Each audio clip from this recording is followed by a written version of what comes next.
If I'm selling a piece of art to somebody that wants to pay me in crypto, I own my contract. I dictate everything about my contract. There's no fees that go to some random marketplace. It's me.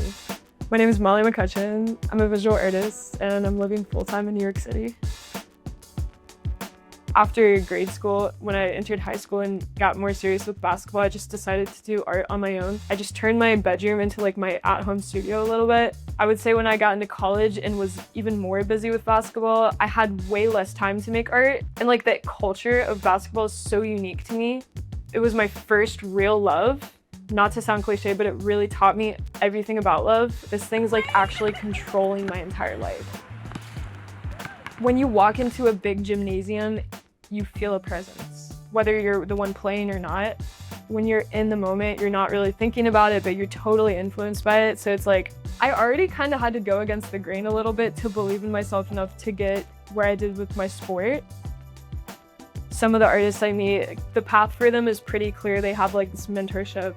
I don't have that. I have to go create that and find that myself. So for my art, it's not digital. It's not I'm just gonna have success sharing it online. I need to be in the mix. It's kind of when you look at a visual piece of art, something abstract. Whatever the viewer sees and feels is likely different from whoever made it. It's a way of communicating through feelings and emotions and your subconscious that doesn't require words.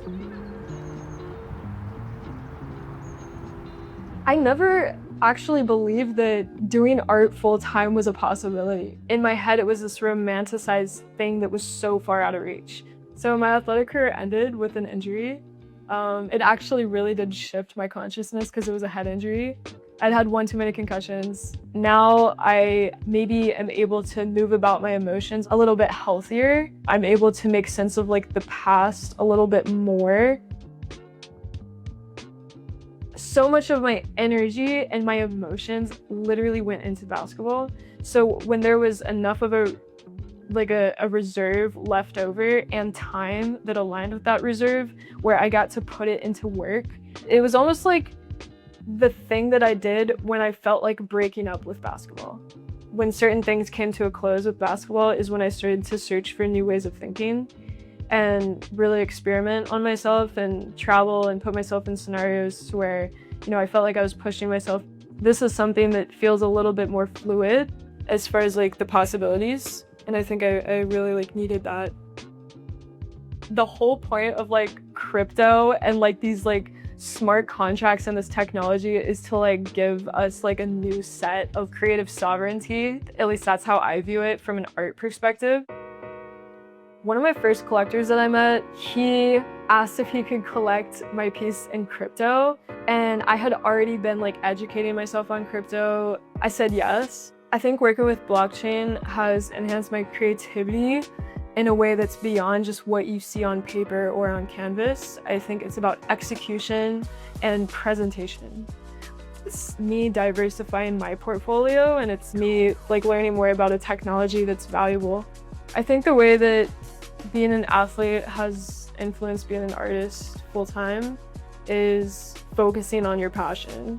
Really spending the time, just get as deep with yourself as you can. When I started thinking about art as just any other sort of passionate business or passionate entrepreneurial pursuit, it's a vision that you have at the end of the day to create a business. It's a vision you have to, live your life as a full-time artist and survive off of it.